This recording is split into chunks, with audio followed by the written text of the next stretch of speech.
చిన్నపిల్లలకి చాలా ఎక్కువ మంది ఏంటంటే అవగాహన లేకపోవడం, చిన్నపిల్లలకి మనం ఎక్కువ కేర్ తీసుకోలేమండి. పేరెంట్స్కి అవగాహన ఉండాలి మెయిన్.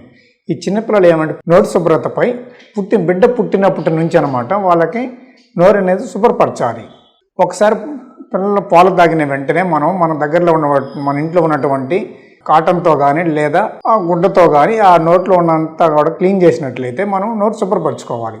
అదేవిధంగా చిన్నపిల్లలకి పాల దంతాలు మొదలైన వెంటనే వాళ్ళకి బ్రష్తో పళ్ళు తోమడం అనేది అలవాటు చేయాలి. అలా అలవాటు చేయడం వల్ల ఏమవుతుందంటే మన దంతాలు అనేవి శుభ్రంగా ఉంటాయి. పిల్లలు అనేవి తల్లిపాలపైన ఎక్కువ కాలం ఆధారపడినట్లయితే ఈ పళ్ళు అనేవి పుచ్చిపోయే అవకాశం ఎక్కువగా ఉంటుంది. తప్పనిసరిగా డాక్టర్ సలహాలు సూచనలు పాటించి మనం కానీ అలా కానీ మెయింటైన్ చేయగలిగినట్లయితే ఈ చిన్నపిల్లలకి అనేవి పళ్ళు పుచ్చకుండా మనం కాపాడగలుగుతాం. అదేవిధంగా వాళ్ళకి ఏమైనా దంత సమస్యలు ఉన్నట్లయితే ఆ దంత సమస్యలు ఎంతవరకు ఉన్నాయి, ఆ పుచ్చు అనేది ఎంతవరకు రూట్స్ వరకు ఇన్వాల్వ్ అయిందా లేదని చూసుకొని దానికి సరైన ట్రీట్మెంట్ అనేది మన డాక్టర్ దగ్గర తీసుకోవాల్సిన అవసరం ఉంది.